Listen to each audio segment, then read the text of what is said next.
দর্শক, ইরানের যুদ্ধবিরতির বিষয়ে বিস্তারিত আলোচনা করতে এই মুহূর্তে স্টুডিওতে যুক্ত হচ্ছেন বার্তাকক্ষ সম্পাদক অর্ণব প্রসাদ। অর্ণব, আপনাকে স্বাগত। এখন বিদেশের স্টুডিওতে 40 দিনের যুদ্ধ, এরপর 2 সপ্তাহের একটা যুদ্ধবিরতি, কি হতে পারে এরপরে?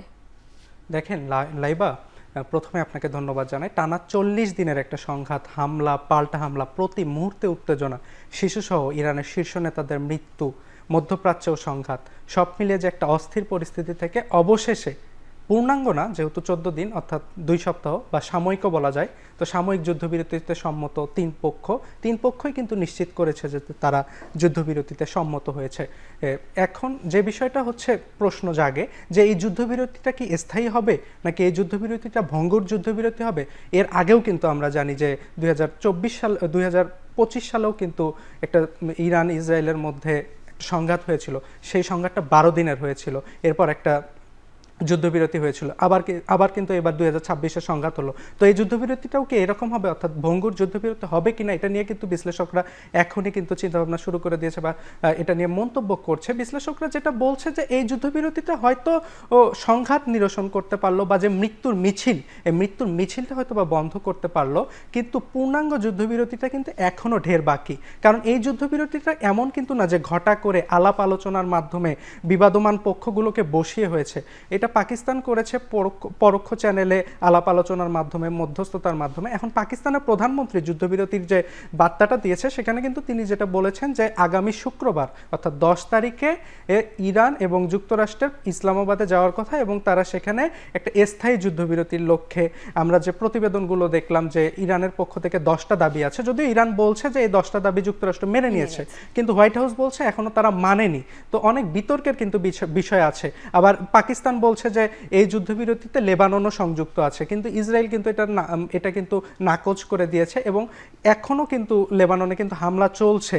এই যুদ্ধবিরতির পরেও লেবাননে হামলা হয়েছে, নতুন নতুন স্থাপনাতে টার্গেট করছে আইডিএফ এবং 8 জন মারা গেছে শেষ খবর পাওয়া পর্যন্ত নতুন ফ্রেশ অ্যাটাকে, অর্থাৎ যুদ্ধবিরতির পর। পাশাপাশি দক্ষিণ লেবাননের অনেক স্থানের বাসিন্দাদের অন্যত্র সরে যাওয়ার কথা বলেছে। তো যুদ্ধবিরতিতে হইলেও অনেক বিষয় আছে যে বিষয়গুলো নিয়ে আসলে বিতর্ক রয়েছে বা অনেক সংশয় রয়েছে, এই বিষয়গুলো কোন দিকে এগোবে। এবং পাকিস্তান যেটা বলছে যে 10 তারিখে একটা বসার কথা রয়েছে, সেই যুদ্ধবিরতির আলোচনাটা যদি বসে পাকিস্তানের ইসলামাবাদে, সেখানে বিবাদমান পক্ষগুলো মানে কেউ এখানে তো নতি স্বীকার করতেই হবে, কোনো পক্ষকে হয়তো বা কোনো পক্ষকে ছাড় দিতে হবে, আবার কোনো পক্ষ তাদের যে দাবিগুলো সেগুলো পাবে। এখন কোন পক্ষ নতি স্বীকার করবে বা কোন পক্ষ দাবিগুলা অর্জন করতে পারবে, এটা এখন দেখার বিষয় হয়ে দাঁড়িয়েছে। আচ্ছা অর্ণব, যেটা বলছিলাম যে যুদ্ধবিরতিতে তো আসলে ইরানের সঙ্গে মধ্যপ্রাচ্যের যে দেশগুলো রয়েছে সেগুলোর সম্পর্কের কিছুটা অবনতি হয়েছে। এরপরে যখন যুদ্ধবিরতির স্থায়ী যদি হয়, আসলে কি সম্পর্কটা আগের মতো আগের অবস্থায় ফিরে আসার কোনো সম্ভাবনা রয়েছে কিনা? দেখেন, এটা হচ্ছে আমার যেটা মনে হয়, এটা হচ্ছে সো আর্লি টু সে। এখন তো মাত্র যুদ্ধবিরতি হলো, এখনো কিন্তু আসলে পাল্টাপাল্টি দাবি চলছে যে যুদ্ধবিরতিতে কে জয়ী, কে পরাজয় অর্জন করেছে, এটা নিয়ে পরাজিত হয়েছে, এটা নিয়ে কিন্তু একটা পাল্টাপাল্টি তর্ক বিতর্ক কিন্তু চলছে। তো এই সময় এসে এখনই এটা আসলে বলাটা মনে হয় খুব বেশি কঠিন হয়ে যাবে যে মধ্যপ্রাচ্যের দেশগুলোর সাথে ইরানের সম্পর্কটা কতটা স্বাভাবিক হবে বা আগের অবস্থায় ফিরবে কিনা। আমরা কিন্তু জানি যে যেহেতু যুক্তরাষ্ট্রের সঙ্গে যেহেতু মধ্যপ্রাচ্যের দেশগুলোর একটা সম্পর্ক রয়েছে, অ্যালাইনমেন্ট রয়েছে, তো মধ্যপ্রাচ্যের দেশগুলোর সাথে কিন্তু ঐতিহাসিকভাবেই বা দীর্ঘদিন ধরেই কিন্তু ইরানের একটা বিরোধপূর্ণ সম্পর্ক রয়েছে। সৌদি আরবের সঙ্গে ইরানের ভালো সম্পর্ক নেই, অন্যান্য দেশের সঙ্গে, বিশেষ করে এই যুদ্ধের পরে যেহেতু গালভুক্ত অঞ্চলগুলোতে হামলার ঘটনা ঘটেছে, এই যুদ্ধে 40 দিনের যুদ্ধেও হামলার ঘটনা ঘটেছে। তো যদিও ইরান বলছিল যে মধ্যপ্রাচ্যের দেশগুলো তাদের বন্ধুপ্রতিম দেশের প্রতি তাদের কোনো আসলে ক্ষোভ নেই, তারা আসলে এই অ্যাটাকগুলো এই কারণেই করছে কারণ ওই দেশগুলোতে মার্কিন ঘাঁটি রয়েছে। তো ইরান কিন্তু বলছিল যে শুধুমাত্র মার্কিন ঘাঁটিগুলোতেই হামলা চালানো, কিন্তু এর বাইরেও কিন্তু হামলা হয়েছে। এর বাইরেও আমরা দেখেছি, এই যে আজকেও দেখেছি আমরা আমিরাতের একটা গ্যাস ফিল্ডে, হাফসান গ্যাস ফিল্ডে আগুন লাগার ঘটনা ঘটেছে বা অনেক রেসিডেন্সিয়াল জায়গাগুলোতেও হামলার ঘটনা ঘটেছে।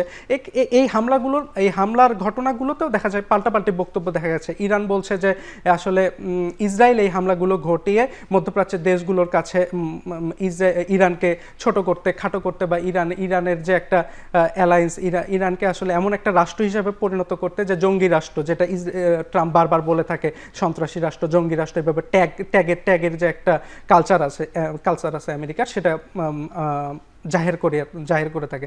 তো আসলে এই পর্যায়ে এসে এটার উত্তর দেওয়া খুবই কঠিন যে আসলে মধ্যপ্রাচ্যের দেশগুলোর সাথে ইরানের সম্পর্ক স্বাভাবিক হবে কি না। তবে এখানে একটা ইতিবাচক বিষয় আছে যে ইরান যেটা বলছে, ইরানের গণমাধ্যম যেটা বলছে যে হরমুজ প্রণালীতে এই 2 সপ্তাহ যে যুদ্ধবিরতির যে মেয়াদটা, এই মেয়াদে তারা নিরাপদ জাহাজ চলাচল নিশ্চিত করবে, এবং এই রুট দিয়ে যে জাহাজগুলো চলবে সেগুলো থেকে টোল আদায় করবে হচ্ছে ইরান এবং বাহরাইন।